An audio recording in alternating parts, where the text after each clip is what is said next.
It can be tempting to send and read text messages behind the wheel.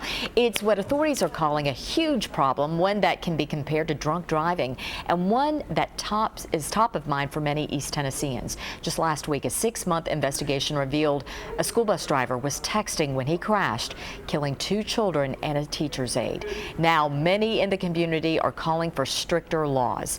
We wanted to know firsthand, which is worse, texting and driving or driving while intoxicated? So we sent WBIR 10 News reporter Kelsey Pape and photojournalist William Winnett to compare the two. The driving behaviors that people see are largely the same. Texting behind the wheel and drunk driving. What authorities used to consider to be completely different are now resembling each other. Weaving, leaving the lane, going unnecessarily slowly, and then suddenly speeding up. It's been shown that texting while driving distracts the driver even more than if they were impaired by drugs or alcohol. It's a theory we decided to put to the test. We caught up with AAA to see the effects texting has on driving. What we want to do is go through it first without any kind of distractions whatsoever. After that, we'll go through it and see how you do sending, receiving texts, how well those texts come out, and how many cones survive. These are 12-foot lanes that we're driving through right here.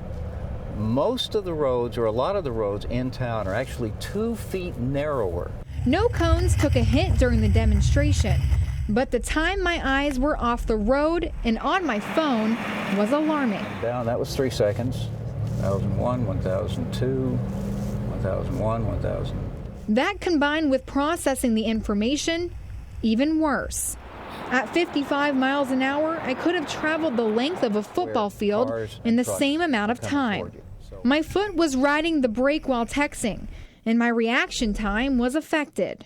At any different speed higher than this, we probably would have been drifting more. And reaction time is one of the biggest similarities between texting behind the wheel and drunk driving. So when they get to experience this, they get to see what the vision looks like and how their reaction time changes. The Sevierville Police Department put us through a simulation, driving with a blood alcohol content of a 0.12. What you'll do is you'll start here on the right side.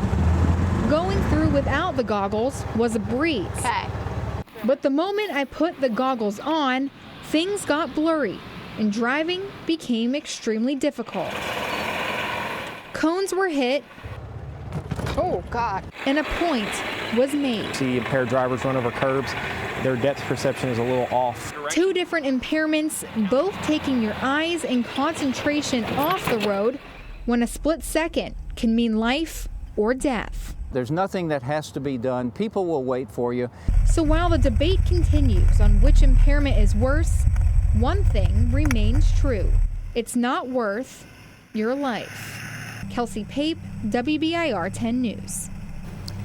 For school buses, cell phones of all kinds are banned, both texting and talking. With commercial vehicles, it is permitted to use a phone as long as it is hands-free.